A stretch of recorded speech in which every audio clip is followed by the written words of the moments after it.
Hey everybody, we are live. So thanks for joining us, my fellow geeks and nerds, here at Collector's Edge Comics and Games in Saskatoon. Most of you know me as the Sunday or Monday guy, and I'm very happy to be joined by a special guest today. You might have to excuse me if I sound a bit bunged up, if I'm a little bit what's the best way to phrase that? If I need to take a second, just because I can only breathe through my mouth at the moment following a surgery here. But I'm going to try my best and I'm going to plow through. I am joined today all the way from Winnipeg by a very esteemed guest, a comic book creator who has worked on some many fantastic projects. But today we're talking about one series in particular, and we will cover some other facets of comic book creation too. But today we are joined by Lovern Kindzierski. Lovern, for those not familiar with you, with those uninitiated, could you give us a quick introduction to your career? Oh, wow. I've known primarily for my color work since I think that was how I broke into the industry, and then later basically redefined the way that production was done on comic books through my coloring company called Digital Chameleon. And throughout that, I've continued to do color work, and introduced everybody to Photoshop. And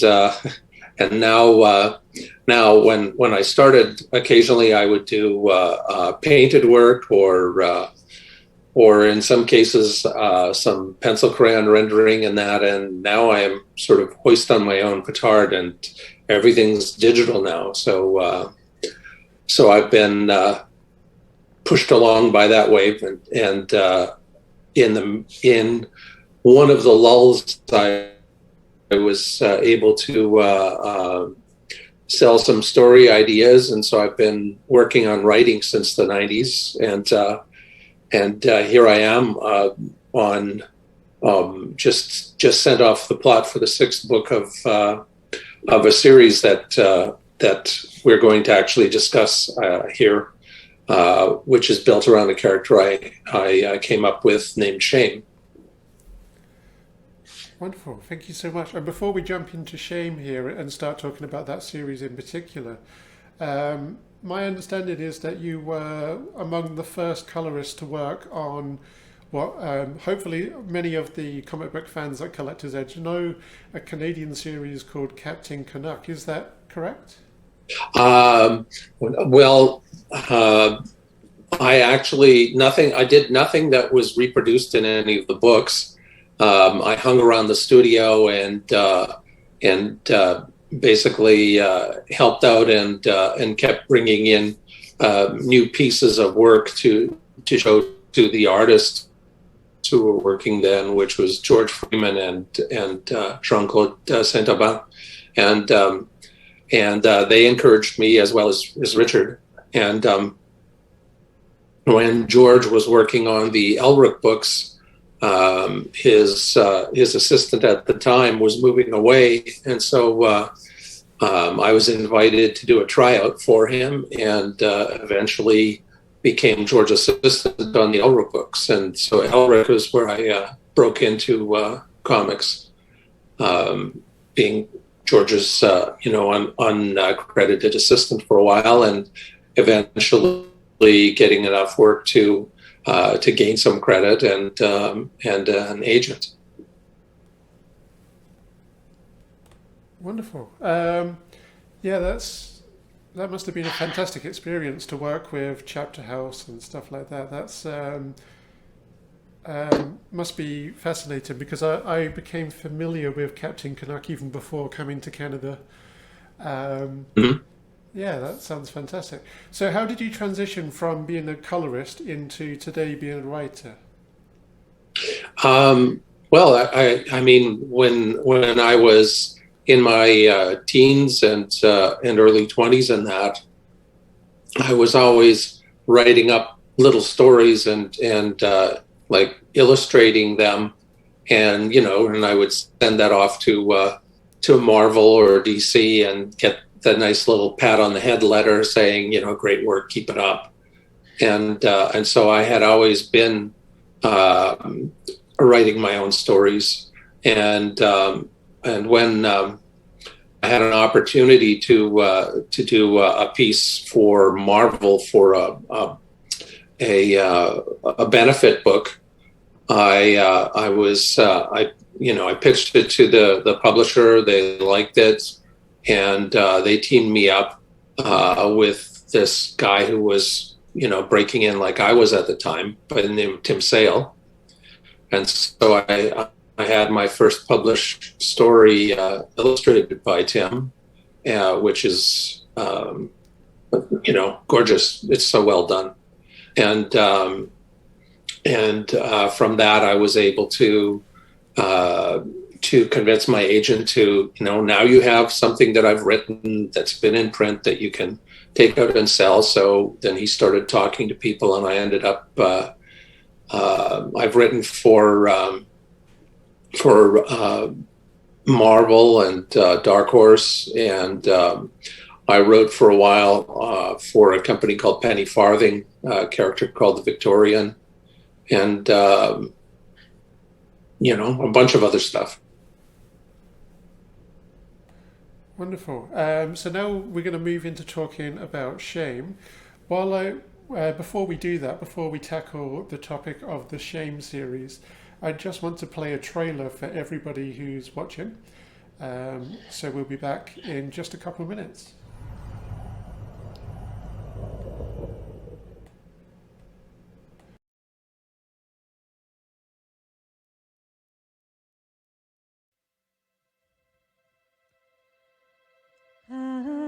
Virtue loved the world about her. All others first her arts would nurture.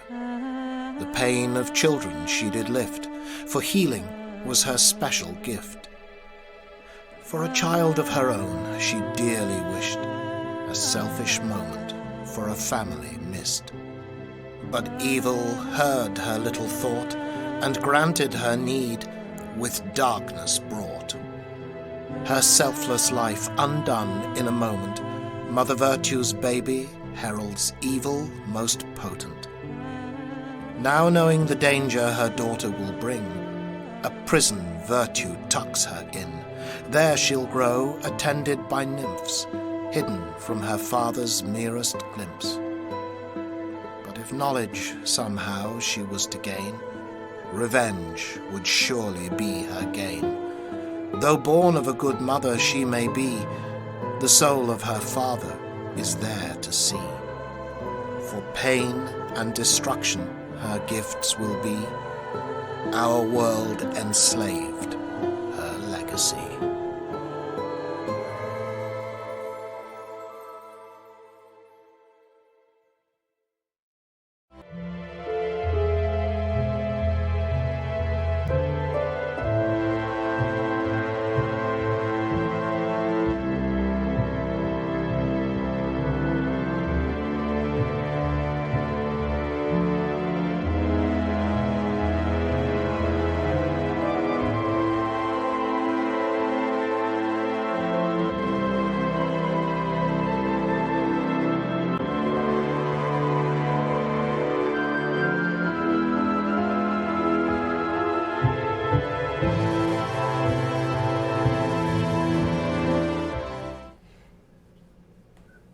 So that was the trailer for Shame, which we're going to be discussing today.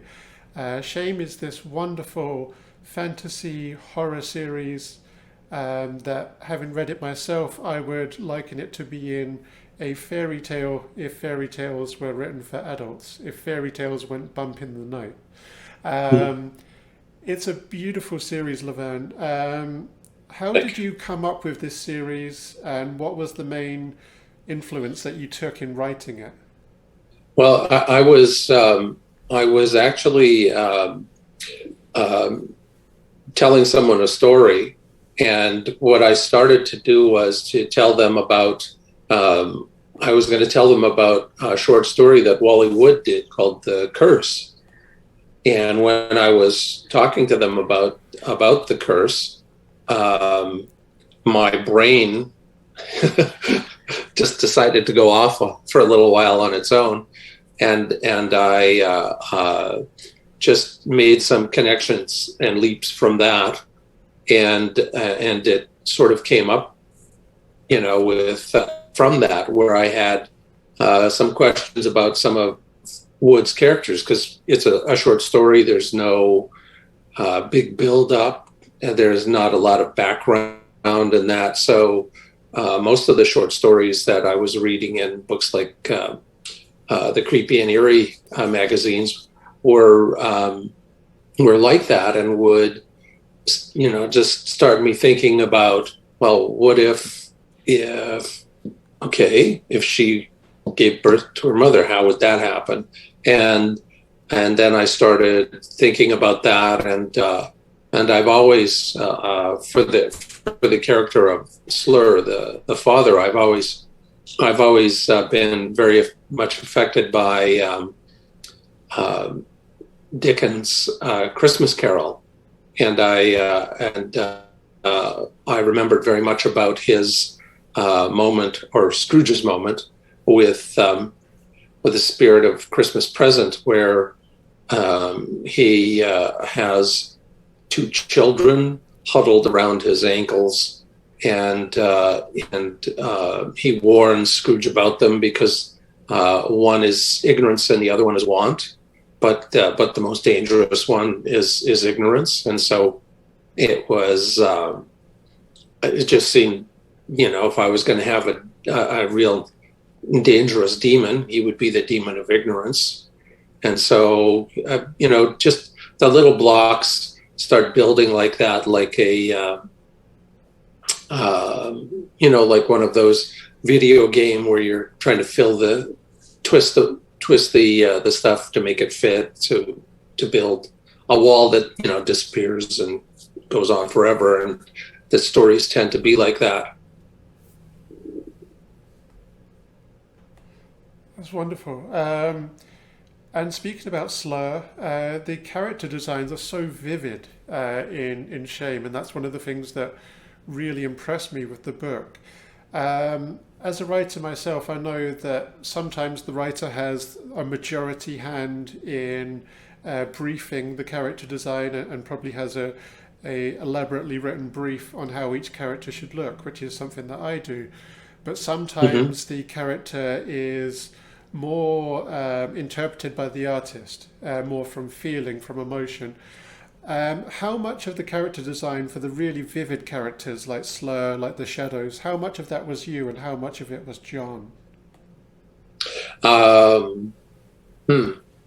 I guess most of it was John. I had basically told him how I pictured Slur, in that and I didn't have a visual that I gave him, because why would I do that? It's John Bolton. But I told him that I wanted to I thought we needed to embrace a lot of contradictions in Slur, and so I felt that I think originally I was picturing him as obese and hermaphroditic, and the only thing that I think I thought of was that his eyes were sewn shut, because he had done this himself, because he knew it all already. He didn't need to see anything else, which I thought really embodied ignorance. And John took that and ran with it, and so Slur has one breast. I'm not sure what happened to the other one, and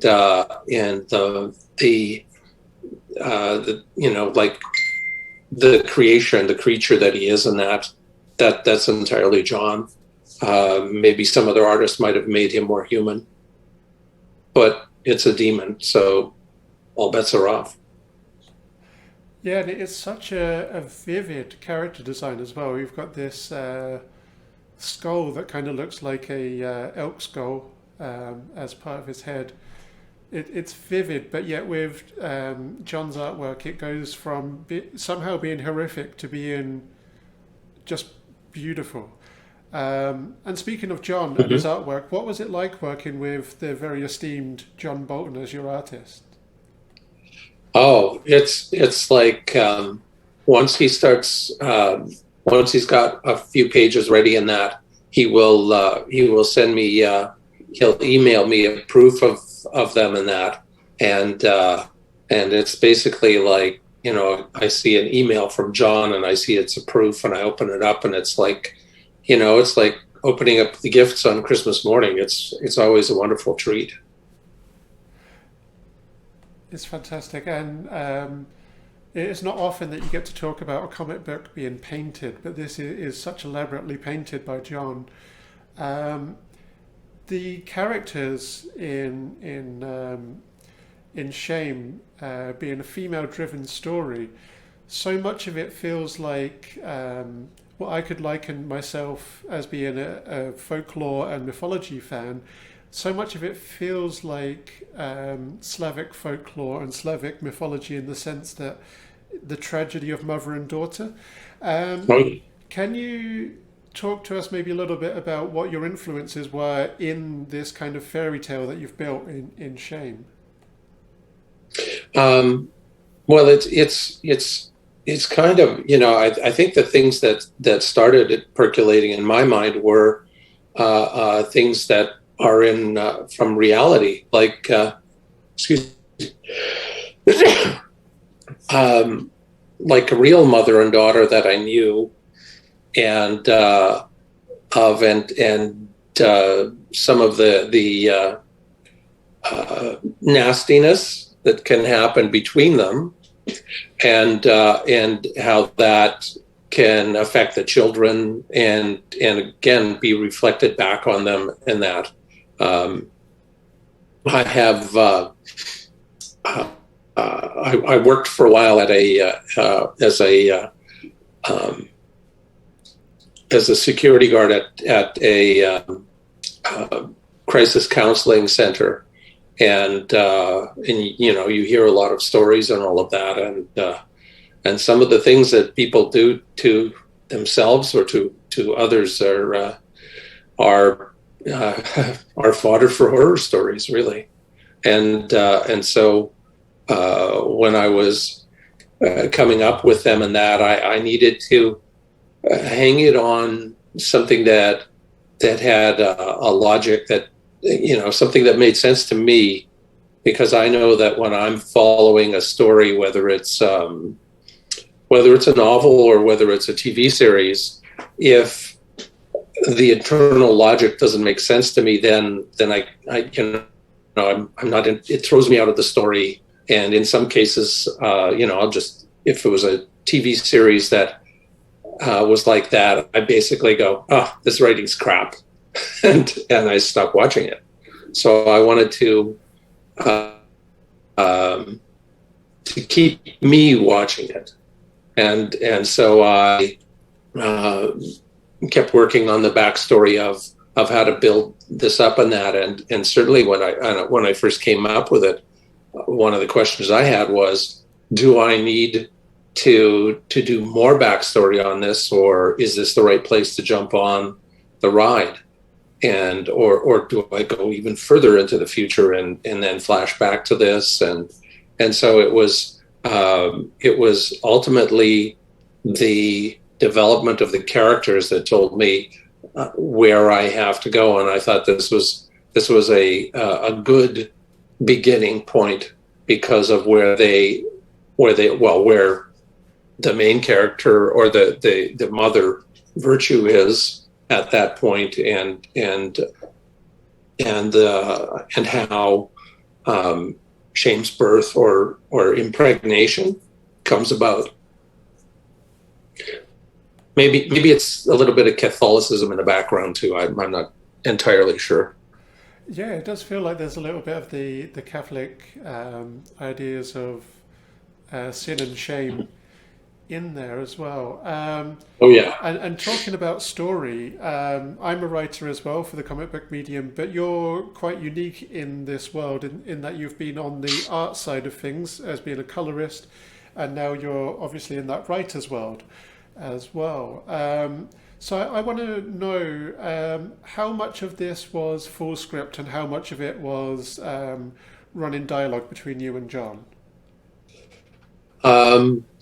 What happens is when I write up the plot, like I've worked with enough books and that where I've seen some Marvel style plots where the plot for a 24-page story, I think in one example, I think it was it was like basically 3 typed pages, and that was the entire plot worked out for this book and for an issue of a comic I was coloring, and and I was like, holy mackerel! This is like, there's nothing here. This is basically giving the artist free rein and then just stepping in to do the dialogue, and I realized that and found out too that there was cases where certainly where Lee and Kirby were working together where I think Stan Lee's idea of the input on the plot was, well, you know, we should have them do something in high school because we haven't gone back there for a while. And, you know, Jack would go back and do everything, but he would do his story in the high school and that. And he would actually, I believe he would write phrases and some of the actual dialogue in the gutters, and then it would go back to Stan, and then Stan would, you know, dialogue it all out, and if he had a problem with something, then he would work something out with Stan or with Jack, and but I don't think Jack redrew very much, so I'm not seeing that happening. So I'm going through working with John on this, and so I originally was going to do it full script, and it was John that said that since this is our baby, we need that he would like more freedom to make this what he truly wanted to. Well, I mean, to go back a little bit, when I first pitched the story to John, it really put him in mind of one of his favorite books, Gormenghast. And there were things that he had in mind from the Gormenghast things that he'd like to explore in a story. So he asked me to do it Marvel style so that he could do that. And I was like, oh, this is even better because this is a real collaboration, because it's him. He's not just drawing, you know, put Bob in that panel looking left. You know, I would think that would suck all of the life out of any of the work any artist was doing. So what I said to him is, I will break it down by page, but I won't break it down by panel, and I'll basically write a short paragraph on what I see happening in that page, and if I need to explain something, I'll say, because he needs to be doing this, I want to explore this because it will come up again, and so I'll explain my thinking to him in that. But then once he has it, then he goes through it and he storyboards it out, and I see his thumbnails when he's got them done, but I don't know how many redos he does of his thumbnails and that. I just see the thumbnails that are the ones he's ready to show me. So he has his process of doing it. Then I have a peek at that. And then I'm, of course, because I've seen the thumbnails, I'm on the edge of my seat waiting for the pages to come in and that. And then when the pages come in, that's when I sit down and do the actual dialogue fill in the balloons and captions, and away we go. Fantastic. And the dialogue, speaking about the dialogue, it's this very almost like stanza dialogue. Was that something intentional? No, somebody else pointed that out, and I was like, well, I'd love to sound smarter than I am, but I think it just came out of the story rather than me making that conscious decision. I play around a little bit with the shadows. They speak in rhymes, that was the only thing that I was playing around with, that being more sort of poetic or of poetry, and that's pretty crude, nasty stuff. So that was the only thing there. I just I write so much of the story in my head before I'm actually writing it that maybe that's just I don't know, just grew out of what I was doing, and maybe from reading something that put me in mind of that thing and that, and of course once I started doing that on the first book, then I had a voice and a for the story that I follow through, and I hope that I'm building on.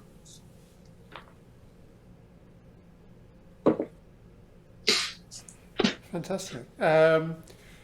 So it's a beautiful book, the Shame Trilogy, and you released recently a sequel to this, and it's Hell's Floor, which is the 5th book in the series. Hell's Floor was released in the midst of this pandemic. You were originally supposed to be at the Toronto Comic Arts Festival, which, for those who are uninitiated, is the largest comic book focused convention in North America. So what that qualifies is a convention that is only for comic books. There's no media guests, there's no cosplayers, just comic books. But they pivoted this year. They went to being a virtual conference. Can you tell us what that experience was like? What it was like to release Hell's Floor during these times? Well, Hell's Floor is actually coming out this month, or in June. So I wasn't at any sort of convention. It's coming out now, and the first book of this second trilogy, or the 4th in the series, was Hope, and that came out. Oh boy, I am the worst person for dates, but that was out almost 2 years ago, I believe. I'd have to pick up a copy and look at the publishing date on it to tell you when it came out. All right. So before we hand over to viewer questions here, and if you're watching, please feel free to start typing those in now if you have questions for Lovern. But before we hand over to viewer questions, something I'd really like to ask you, Lovern, is addressed towards writing and creating comic books, because we do have a few regulars at the store who are interested in how that process works. They want to learn how to create their own comic books. What one salient piece of advice would you give to somebody who wants to start creating comic books for the first time for themselves? Wow. I think that you really have to do your homework, and it's so much easier now than when I was first doing it, because when I was first trying to make my own comic books and that, I had no idea about production or process at all, and now it's so easy to pick up a a how-to book on the step-by-steps of doing it. And there are tons of books on writing, and if you do a little bit of homework on that, I think it puts you into the mind of that, and of course, there's so much online that you can get involved in that, from the master classes to just finding out a lot of free stuff that 40 things a writer should do when he gets up in the morning, sort of stuff, and they're all very valuable. And then I would say that you need to really, once you've done your homework on that, you should be more aware of the other people, of the other jobs, and be really open to collaboration. And at some point, you're going to, whether you're doing the artwork or writing the story, if you're doing the artwork, you're going to have to let go and draw it, like make those marks, whether it's on your Cintiq or on a piece of paper, and then at that point, you need to realize what is in service of the story, I think. And so rather than doing a pile of incredible artwork that doesn't tell a story, you need to bow down to the story and serve it and give it what you need to keep that reader wanting to turn the page. You want to keep them involved. You don't want to break the spell. And again, that applies to the writer as well. Like I was saying, I wanted to have an intelligent enough story so that I didn't kick my readers out of the book by I don't know, like taking too many shortcuts, or by doing something that was offensive just to offend, rather than it growing out of the story, or action that made no sense. It was, and maybe you need to come to terms with what you like and what reaches you to do that. But I think those are, the first things that you need to do once you get going. And after that, I mean, do the story. If you don't like it, do another one.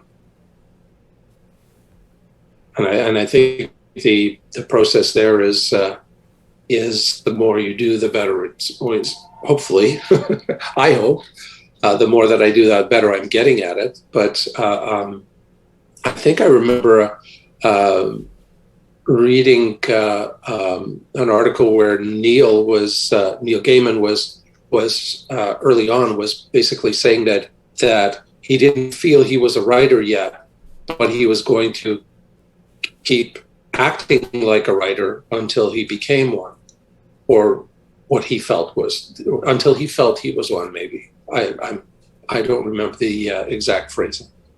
So I think that's what you need to do. I think you need to act like a writer, and that involves learning what a writer does. So you can do that and keep doing it. And isn't it something like you have to put in your 10,000 hours or make 10,000 mistakes before you can become a professional at something? So start making your mistakes. That's wonderful. Thank you so much. And I love that idea of Neil Gaiman, somebody who's had pretty much their entire catalogue adapted into movies, very successful TV shows for Amazon Prime and all of this, who still believes they have to act as a writer, and they're not currently, I guess, worthy of that title of a writer. That's to me, that's bizarre, but it's interesting to see how different creators view themselves. So we don't have any viewer questions here at the moment. So I'm just going to ask one more thing, which is, Sure. I'm a huge fan of, I alluded to this earlier, but I'm a huge fan of mythology and folklore. Okay. And speaking of Neil Gaiman, alongside P. Craig Russell, you are the colorist. You're adapting Norse mythology into a comic book series. Yes. What is that experience? What has that experience been like? Well, it's very unusual. Usually, when I'm working with Craig, when he's doing adaptations, Craig adapts the book and then he draws it, pencils it, inks it, and then it comes to me and we discuss. Because Craig is such an amazing painter, colorist himself, that there are many parts of the book where he is. When he's been doing it, he's thought through the color in that, and so he'll share that with me, and so we'll come up with a color plan, and I do the color on it. But in this instance, he's adapted it, and then he's done the layouts, so the page layouts and the roughs, essential thumbnails, and that are all done by Craig, and they are going out to different artists who are then taking Craig's roughs and finishing them. And I'm doing the color on them. So I'm getting to work with people like Piotr Kowalski and Matt Horak, and the next chapter I'm going to be doing is with Galen Showman, and the final chapter, the final story of the series, Craig has already drawn. So then when I get to that, I'll be working with him our old traditional way. And it's really quite wonderful. I go to color somebody, I find that I have to learn them, understand what they're setting up with light and things like that. Like some artists might put a tone down, like some cross hatching or actual tone that is not the darkest part, and some artists might put that tone as the darkest part, whereas some artists don't like to work with blacks at all, and so it's very open line. So you really have to learn. I have to anyway learn that artist to color it so that it makes sense for them, and that, and it's been very at first it's very nerve-wracking because you haven't worked with that person before. You don't want to let them down. You want them to look at what you've colored and hopefully make it come alive for them, and then when I've worked with them and find that they thought I've done more than they had hoped for, that maybe I've impressed them a little bit. That's very gratifying. And then too, working with some of the artists are doing their own full color work. So I'm not coloring every chapter, but I have to work with characters. So in some cases they are having to follow my character design color-wise to color their character. But then if I'm coloring the story after that and they've done something with a character that didn't appear earlier, then I'm having to follow their design, and I get to look at their character sketches and the finished pages and that. So it's I don't know, it's so much fun on so many levels. It's